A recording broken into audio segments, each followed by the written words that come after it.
इस युद्ध में अभी तक जो नेटो के मूवमेंट्स हैं, उसके बाद सबसे इंटरेस्टिंग बात यह है कि कहीं न्यूक्लियर वेपन्स का भी मूवमेंट शुरू हो चुका है, जो कि किसी को नहीं बताया जा रहा है।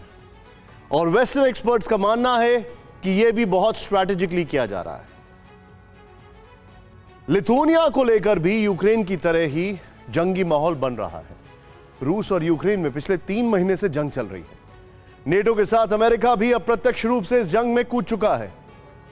हालात ऐसे बन गए हैं कि दुनिया के कई हिस्सों में एक साथ जंग की तैयारी चल रही है, लेकिन सबसे खतरनाक संकेत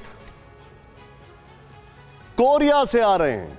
और नॉर्थ कोरिया ने जब आज मिसाइलें फायर की, उसके बाद अमेरिका और दक्षिण कोरिया ने एक और मिसाइल फायर करके, बल्कि अलग अलग जगह से एक ही एरिया में मिसाइल फायर करके इसका जवाब दिया। और दूसरा जवाब था साउथ कोरिया ने एलिफेंट वॉक से दिया। यूक्रेन वॉर के साथ ही वर्ल्ड वॉर 3 के संकेत कोरियन फ्रंट से मिल रहे हैं, क्योंकि आज एक बड़ी नॉर्थ कोरिया से भी खबर आई है।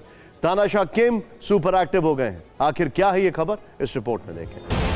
3 महीने से जंग भले ही रूस यूक्रेन में छिड़ी, लेकिन इस सब के बीच किम जोंग का बारूदी अंदाज, सनक और जंगी फितूर अब और विस्फोटक हो चुका है। नॉर्थ कोरिया दुनिया के नक्शे पर मौजूद भले ही अदना सा छोटा सा मुल्क है, लेकिन अचानक ये दुनिया के सामने वर्ल्ड वॉर 3 का सूत्रधार बनता दिख रहा है। तमाम शक्तिशाली मुल्कों की नाक में दम कर रखा है, जिसमें सबसे पहला और सबसे बड़ा नाम है सुपर पावर अमेरिका।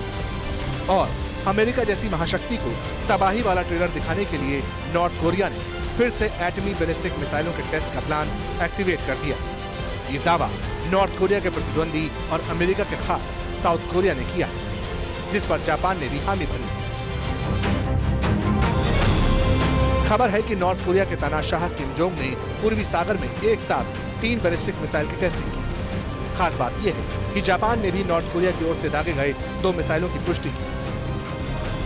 जापान के रक्षा मंत्री नोबुआ किशी ने कहा, इनमें से एक बैलिस्टिक मिसाइल जापान के एक्सक्लूसिव इकोनॉमिक जोन के करीब गिरी। बड़ी बात यह भी है कि पिछले हफ्ते ही अमेरिका ने बाइडेन की टोक्यो विजिट के दौरान इंटरकॉन्टिनेंटल बैलिस्टिक मिसाइल टेस्ट की तैयारी को लेकर नॉर्थ कोरिया को चेतावनी दी थी, लेकिन किम पर इस तरह की धमकी का कोई असर नहीं पड़ा और किम ने पूर्वी सागर में कोहराम मचा दिया।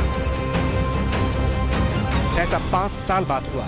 5 साल बाद उत्तर कोरिया फिर से न्यूक्लियर मिसाइल टेस्ट कर रहा है। रिपोर्ट है कि उत्तर कोरिया के तानाशाह ने अपने टॉप कमांडर्स को जल्द से जल्द कई और एटमी हथियारों के टेस्ट का ऑर्डर दे दिया है, ताकि अमेरिका को डायरेक्ट वार्निंग दी जा सके। वैसे वक्त बेवक्त ये तानाशाह दुनिया को धमकाने के लिए मिसाइलों और एटम बमों का टेस्ट करता रहा है, लेकिन इस कड़ी में 5 साल बाद फिर से चढ़े एटमी फितूर ने वर्ल्ड वॉर 3 की आशंका बढ़ा दी है। न्यूज टॉप 9 रोज सुबह 7 बजे और शाम 7 बजे सिर्फ TV9 भारतवर्ष पर।